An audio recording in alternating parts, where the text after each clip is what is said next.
से दिखता है वेक्टर्स, वेक्टर्स दिखता है एक एरो की तरह। वेक्टर्स को चाहिए दो चीजों की आवश्यकता, कौन सी? पहली मैग्नीट्यूड, दूसरी डायरेक्शन की। ग्राफिकली रिप्रेजेंट करने के लिए किन चीजों की आवश्यकता होती है?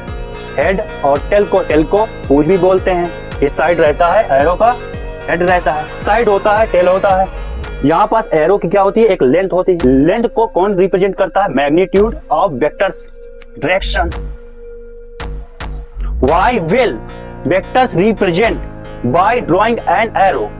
मैंने कहा आपसे मेरे पास 5 न्यूटन क्या है? किस साइड है? ईस्ट की साइड है। क्या होता है? ईस्ट तो होता है। ठीक कहेंगे भाई स्केल पर तो न्यूटन में तो दिया नहीं होता है, इसमें दिया होता है सेंटीमीटर में। मैंने कहा कि 1 सेंटीमीटर बराबर मान लो 1 न्यूटन है। क्या? मैंने कहा 5 सेंटीमीटर बराबर 5 न्यूटन है। सेंटीमीटर की एक लाइन खींच ली, यहाँ पर मान लिया 5 न्यूटन है। Ton force direct toward east.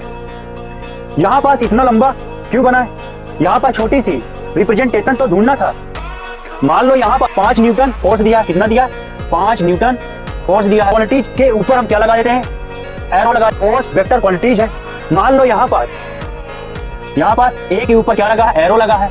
तो this arrow representation vector quantities.